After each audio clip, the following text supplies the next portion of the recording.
My dear students, hello. I welcome you all in our series of lectures on cybersecurity. Today, we are going to learn about trust models. So let us begin.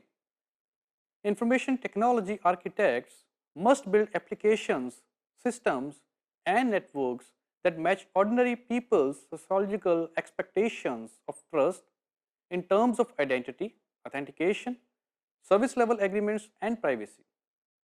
Yet, the inherent insecurity of many business systems is, in fact, the failure of the underlying security architecture upon which those systems are built. In particular, deficient trust models often fail to address every layer of business, technology, people, and process. And the consequence might be an implementation with weaker security than the designer intended or expected. The trust model relies on complete requirements that include business, technical, legal, and regulatory requirements.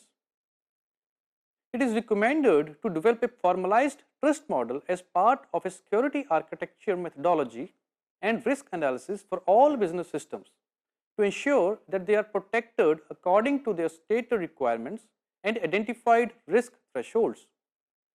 A key principle of effective security design and implementation is that security should be built into every layer of a solution rather than added as an afterthought. Before proceeding on to trust models, let's first of all understand what is trust.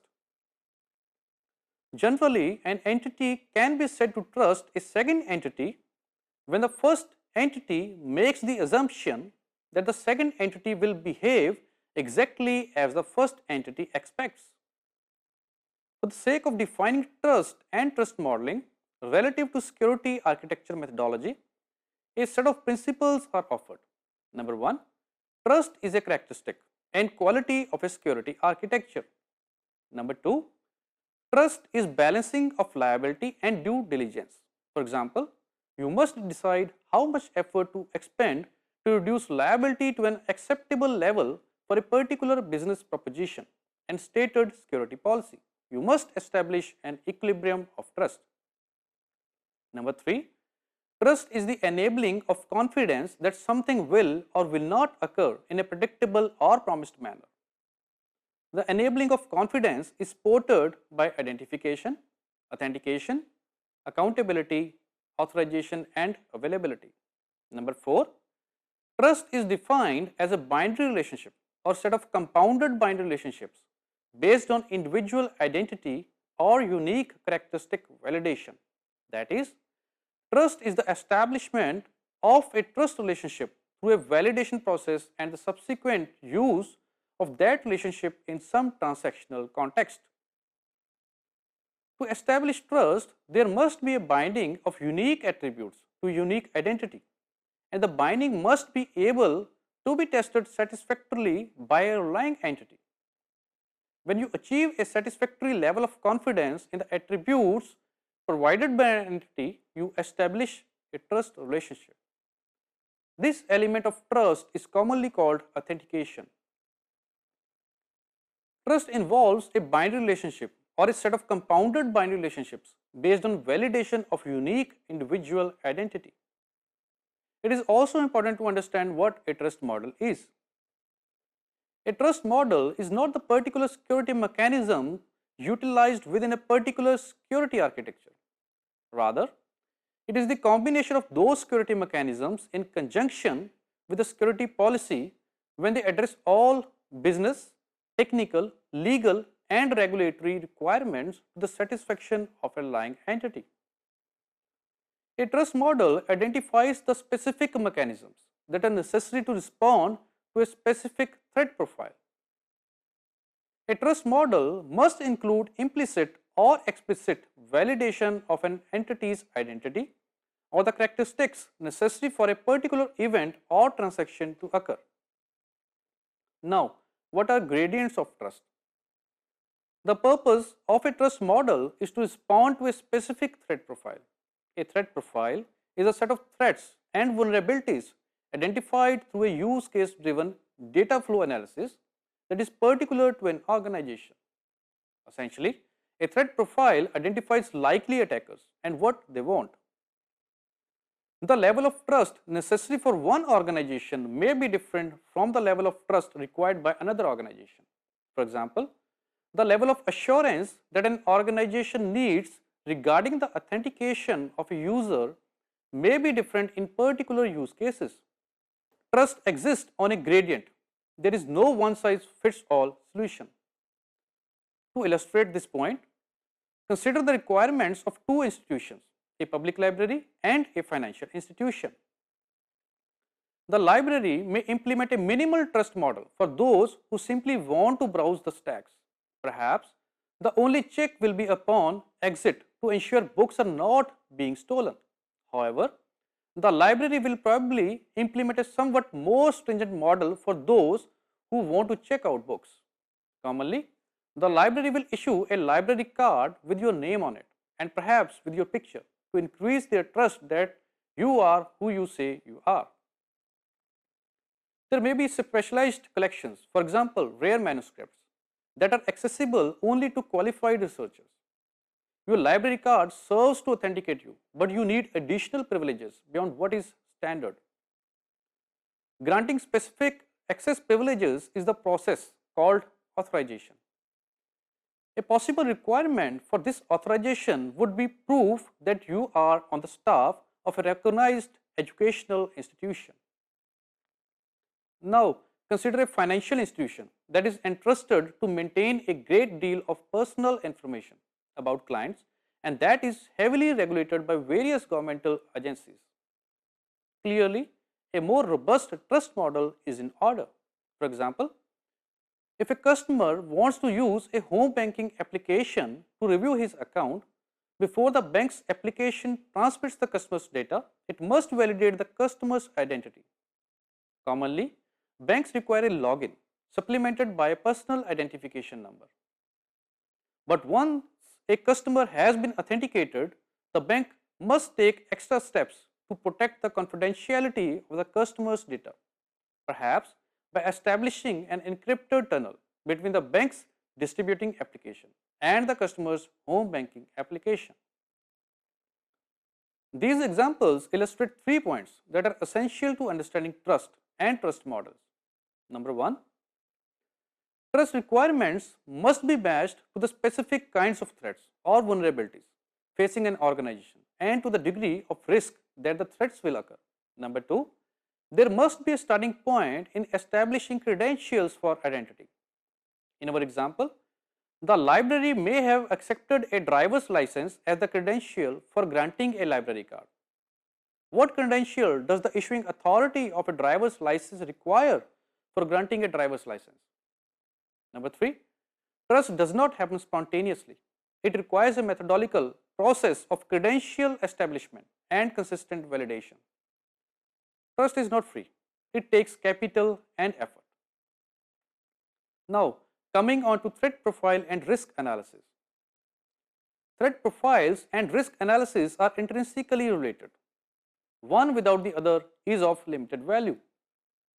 Threat profiles identify the specific threats that are most likely to put your environment at risk.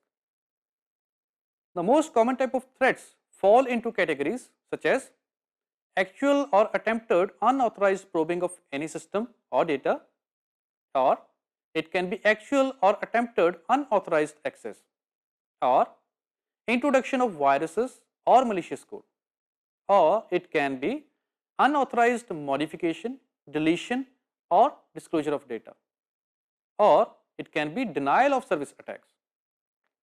You might initially assume that all threats come from external sources and that a system not on the internet is not at risk. However, remember that poorly trained, careless or malicious employees can represent every one of the threats mentioned. So how do you build and evaluate your specific threat profile? The recommended tool is a use case driven data flow analysis, the process of methodologically tracing the flow of various use cases and their data throughout your system to identify threats and vulnerabilities. Next is entity authentication. Original entity authentication permits all trust models. This refers to a solution or a situation where before trust can be established, relying entities must be convinced of the identity of all other entities with which they communicate or conduct transactions. The level of satisfaction required to convince the relying entity should be specified in a published security policy. As the name implies, original entity authentication occurs only once, at the beginning of a trust relationship. Returning to the examples of a library and a financial institution, the library was satisfied with a rather lightweight authentication process, such as quickly checking a driver's license, whereas the financial institution required more rigorous methods. And the more rigorous the original entity authentication process is, the greater the degree of trust. To be more precise, original entity authentication establishes a credential that can be evaluated, tested, or referenced by an authenticator or relying entity. For the library, a plastic library card may be enough. For the financial institution, there may be some kind of cryptographic key that enables the use of different encryption services. To ensure a reliable validation or authentication process, tokens or credentials must be unique and bound to a specific entity. Furthermore, there should be an agreed upon and standardized format for credentials, as well as for the protocols used to test those credentials. Such standardization becomes an important attribute when a trust model is implemented in an application or business system. To put this in context, consider the example of a financial institution. Assume that the bank uses a public key infrastructure for its home banking application. First, the bank requires proof of identity from the customer who wants to bank online. Once the bank is satisfied, it issues a unique identity credential in the form of a public key certificate. That certificate provides a unique binding of the customer's identity to a set of unique cryptographic keys. These keys are subsequently used to enable the reliable implementation of various security services, such as authentication, authorization, confidentiality, integrity, and non-repudiation. There must be an agreed upon and standardized format for credentials, as well as for the protocols that are used to test those credentials. This will be an important attribute when an actual trust model is implemented in an application or business system. Now, next is spontaneous trust. As already briefly stated, spontaneous trust is a misleading concept. It implies that trust can exist without entity authentication. Without reliance on mapping to previously established credentials, there cannot be trust in an entity's identity.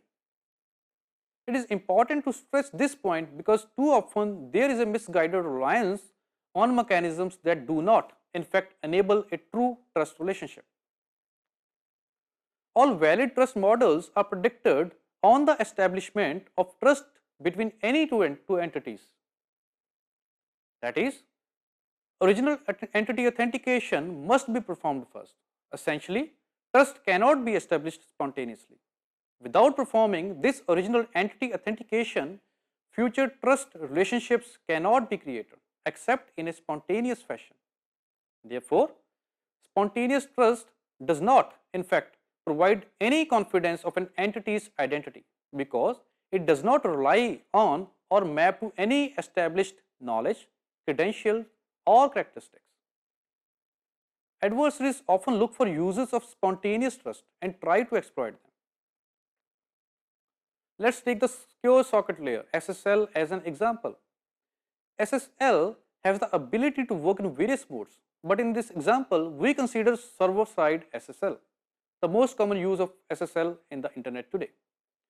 In an SSL session between a browser and a server, the browser determines the identity of the server by testing credentials embedded in the browser by means of a PKI. This testing of credentials offers a one-way trust relationship in that the browser has some level of confidence that the server is who it claims to be. However, the server has no information for testing the browser. Essentially, the server is forced to trust the browser. In effect, The server is hoping for a spontaneous trust relationship. In fact, this scenario does not provide any trust whatsoever for the server. Now, what are the qualities or features of trust relationship? Number one, portability and interoperability. Portability and interoperability are similar, but with subtle differences.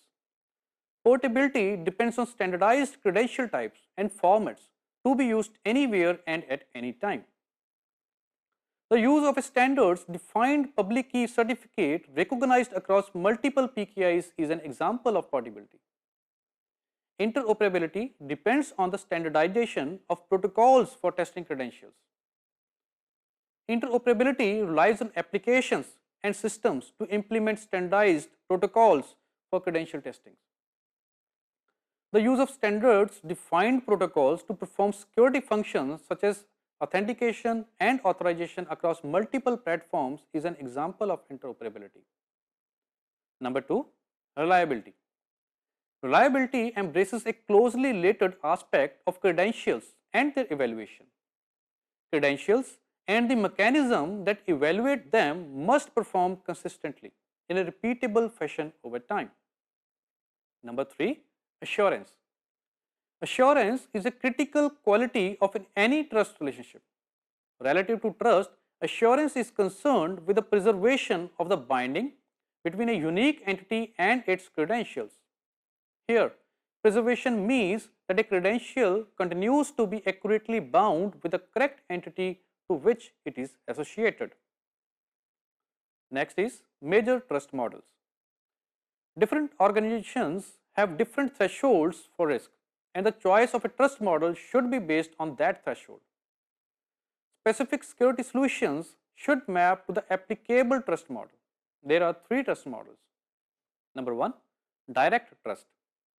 Direct trust exists when you perform the validation of an entity's credentials without reliance on any other entity. There is no delegation of trust because all relying parties are subordinate constituents of the trust hierarchy. All entities gain trust by their association with a common entity responsible for the original entity, authentication of each relying entity, always following a stated security policy. Distinct binary trust relationships are established between a common trust point and the various end entities. A direct trust model is found in some architectures using a PKI. In this example, the root certificate authority initiates all trust relationships. The certificate authority is the common trust entity that performs all original entity authentications and the generation of credentials that are bound to specific entities. A key difference with other models is that the direct trust model does not allow the delegation of original entity authentication, and every relying party must use this certificate authority directly for all validation processes. The advantage of the direct trust model is that the validation of credentials is performed by oneself with no delegation, thus ensuring a high level of confidence in every entity associated with the trust implementation. Direct trust is often necessary to reduce liability organizations bound by regulatory requirements. Organizations involved with financial transactions, e-commerce, insurance, or healthcare should consider a direct trust model. However, as stated earlier, trust is not established without effort. The primary disadvantage of the direct trust model is that it may be more labor intensive and more expensive than other trust models. Now, the second trust model is transitive trust. Transitive trust is trust transmitted through another party. Such a trust model is common in distributive or peer-to-peer systems. It relies on participating entities to align their security policies that control credential validation. For example, original entity authentication. Because you are explicitly trusting another entity to perform credential validation, you should, at the very least, evaluate that entity's security policy, validation process, and position on liability management. The advantage of the transitive trust model is that it enables the linkage of different entities that share similar security policies while reducing the credential validation effort. Consider the example of transitive trust, which is common with the frequency of bank mergers in recent years. You are a customer of Bank ABC, which is acquired by Bank XYZ. Because XYZ trusts ABC's original validation process, you are trusted by XYZ to continue your normal banking activities, unless previously allowed activity somehow significantly violates the new owner's security policy. The new portfolio owner has presumably reviewed very carefully ABC's financial statements, security policy, and validation process to have confidence in extending trust to the customers it gains through the acquisition. Number 3. Assumptive trust. Assumptive trust is a formal name for a model that was earlier described as spontaneous trust. With this model, there is no mandatory, explicit, direct credential validation, with essentially no control over the validation process. You must either take it or leave it. An example of an assumptive trust model is the pretty good privacy web of trust. The validation of entities is essentially one personally vouching for another. Although this web of trust has some value for relatively simple activities such as signing email messages, it is not sufficient in the business realm. Many users have false confidence that PGP is based on a transitive trust model. So it is important to emphasize that which differentiates a transitive trust model from an assumptive trust one is the validation process. A transitive trust model requires a validation process and an assumptive one does not. There are many other examples of assumptive trust models. If more than casual, non-critical information or processes are involved, you should consider implementing these and other protocols with at least a transitive trust model. Now coming on to developing your own trust model. Just as we identified original entity authentication as the first step in establishing trust, we need to identify the starting point for defining a trust model. We have already talked about matching a model to business requirements, but at this point we will go back an additional step. At the very foundation of trust model development, there should be a basic principle governing acceptable use of both data and processing resources. Sometimes this is referred to as the security stance. A common security principle used by many organizations in the internet space is that data must be accessible only on a need-to-know basis, and processing resources must be accessible only to those explicitly approved to use them. This principle would be appropriate for an organization with stringent security requirements, but another organization concerned with attracting customer interest would have a different philosophy about access to at least certain types of data. With the underlying principle understood, the next step is to gather business requirements. These requirements must be specific to the organization, although they may well be similar to those of other comparable organizations. In many cases, requirements will be determined by legal and regulatory mandates. Perhaps a service level agreement will be a defining factor. If there is a requirement for a certain level of performance such as speed, throughput or availability, it must be identified because a security mechanism with a noticeable impact on performance might be unacceptable. Next, build a threat profile based on a data flow analysis, but the key point is to catalog threats and vulnerabilities. Some risks are going to be more significant than others and will require greater effort to mitigate. Some may even be judged relatively inconsequential and therefore not cost effective to address. In assessing risk, be sure not to focus solely on technical issues. It cannot be stated often enough that a good security requires a combination of people, process and technology. Look for those places where human error or poorly designed processes introduce risk. Finally, identify security mechanisms to respond to those risks that must be addressed. Response mechanisms may be technical in nature, for example, a firewall, but they may also address the human factor, for example, better training. At this point, a technical solution will likely be identified at a relatively high level, for example, to install a firewall. So with this, our today's lecture is over. Concluding today's lecture, we have learned that trust modeling is not an abstract intellectual exercise. It is not something interesting to do if you think time permits, but dispensable if you don't want to spend time on it. Trust modeling is an essential step in designing a secure architecture. A trust model must be constructed to match specific business requirements. No generic trust model can be assumed to be valid for a specific situation. Given the urgency of having a trust model and the need to construct it to match specific business requirements, it is important to assign the necessary resources to develop a model based on a threat profile and risk analysis and to identify the appropriate response mechanisms. Establishment of trust does not happen spontaneously or without effort. So with this, I sign off. In the next lecture, we will discuss access control. Thank you. Have a nice day.